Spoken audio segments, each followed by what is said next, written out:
Hello नमस्कार, मैं हूं नीरज कुमार और आप देख रहे हैं मोबाइल न्यूज 24। वक्त हो गया है आज के ताज़ा खबरों का। गुजरात स्थानीय निकाय चुनाव में बीजेपी को मिली जबरदस्त जीत के बाद आज से प्रधानमंत्री नरेंद्र मोदी 3 दिवसीय गुजरात दौरे पर जा रहे हैं। इस दौरान वे सोमनाथ मंदिर में पूजा अर्चना करेंगे, जिसके बाद वे गुजरात को करोड़ों की सौगात देंगे। प्रधानमंत्री नरेंद्र मोदी आज एक वेबिनार को संबोधित करेंगे। इस वेबिनार का मकसद कृषि और ग्रामीण क्षेत्र के लिए 2026 के बजट घोषणाओं के प्रभावी अमल के लिए चर्चा और रणनीति बनाना है।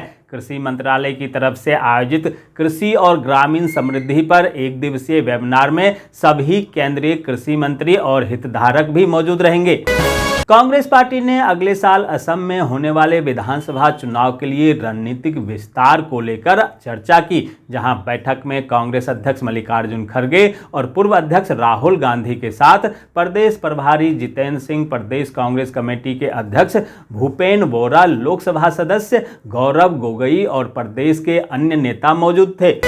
सुप्रीम कोर्ट में शुक्रवार को एक मामले की सुनवाई के दौरान जस्टिस अभय एस ओका वकीलों पर बुरी तरह से भड़क गए, जहां अदालत में सुनवाई के दौरान एक समय में कई वकीलों द्वारा दलीलें पेश किए जाने से जस्टिस नाराज हो गए। इससे पहले उन्होंने वकीलों को शांत करने की कोशिश की। इसके बाद भी स्थिति नहीं बदली, जिसके बाद जस्टिस ने अपने गुस्से का इजहार किया। जस्टिस ने कहा कि ऐसा नियम बनाया जाना चाहिए, यदि वकील एक समय में दलील पेश करते हो तो फाइलें फेंक दें। उत्तराखंड के माना में ग्लेशियर टूटने से भारी हिमस्खलन हो गया, जिससे बीआरओ के कैंप में नुकसान पहुंचा। बीआरओ कैंप में करीब 57 मजदूर मौजूद थे, जिनमें से 32 को सुरक्षित निकाला गया। सेना और आईटीबीपी द्वारा रेस्क्यू कार्य जारी है।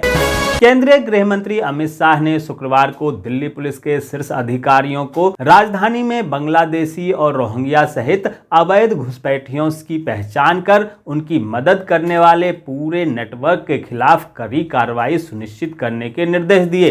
बैठक में दिल्ली में रोजाना लगने वाले जाम पर भी चर्चा हुई। उपराष्ट्रपति जगदीप धनखड़ ने कोलकाता में श्री प्रभुपाद की 150वीं जयंती समापन समारोह में कहा कि भारत की नींव सनातन धर्म में निहित है। उन्होंने भारत को अहिंसा, शांति और भाईचारे का प्रतीक वाला देश बताते हुए इसकी 5000 साल पुरानी संस्कृति को अद्वितीय बताया। साथ ही उन्होंने तारापीठ मंदिर में पूजा अर्चना की और भारत के धार्मिक स्थलों की अहमियता पर जोर दिया। पाकिस्तान के खैबर पख्तूनख्वा के अकोरा खट्टक स्थित दारुल उलूम हक्कानिया मदरसे में शुक्रवार की नमाज के दौरान एक शक्तिशाली बम विस्फोट हुआ, जिसमें कम से कम 6 लोगों की मौत हो गई और 20 से अधिक लोग घायल हो गए। इस धमाके में जमियत उलेमाए इस्लाम सामी के प्रमुख मौलाना हामिद उल हक के हक्कानी की मौत हो गई, जो दिवंगत मौलाना समी उल हक के बेटे हैं। मौलाना समी उल हक को तालिबान का जनक भी कहा जाता है। कानपुर के विकास भवन में जिलाधिकारी जितेंद्र प्रताप सिंह ने औचक निरीक्षण किया। वहां गंदगी और कर्मियों को देखकर नाराजगी जताई। उन्होंने कई कर्मचारियों को अनुपस्थित पाया और उनके वेतन रोकने के निर्देश दिए। बिहार विधानसभा में नेता प्रतिपक्ष तेजस्वी यादव ने एक बार फिर से मुख्यमंत्री नीतीश कुमार के बेटे निशांत कुमार को राजनीति में आने की सलाह दी। तेजस्वी का कहना है कि अगर निशांत राजनीति में आते हैं तो जदयू बच सकती है। पंजाब के तरनतारन में नशा तस्कर को पकड़ने गई पुलिस पार्टी पर हमला हुआ, जहां आरोपित परिवार के सदस्यों ने पुलिस पर पथराव किया और गोलियां भी चलाई। इस हमले में एएसआई सुरजीत सिंह घायल हो गए और एक कार क्षतिग्रस्त हो गई। झारखंड के मुख्यमंत्री हेमंत सोरेन ने रांची में सरकारी विद्यालय में टैबलेट वितरित करते हुए कहा कि डिजिटल सेवाओं में तेजी से बदलाव हो रहा है और बच्चों को डिजिटल रूप से मजबूत बनाना आवश्यक है। हमारी सरकार इस दिशा में अब जुट गई है। नेशनल रोइंग चैंपियनशिप की मेजबानी 7 साल के बाद एक बार फिर से मध्य प्रदेश को मिली है, जहां देश भर के 25 राज्यों के खिलाड़ी 3 से 7 मार्च तक भोपाल के बड़े तालाब में चप्पू चलाते नजर आएंगे। पिछली बार मध्य प्रदेश में यह प्रतियोगिता साल 2018 में हुई थी। हिमाचल प्रदेश में आर्थिक संकट के बीच सुक्खू सरकार ने मंदिरों से आर्थिक मदद मांगी है। इस पर नेता प्रतिपक्ष जयराम ठाकुर ने सरकार को घेरते हुए सनातन विरोधी रवैया अपनाने का आरोप लगाया। उन्होंने कहा कि मंदिरों की जमा पूंजी पर सरकार की नज़र शर्मनाक है।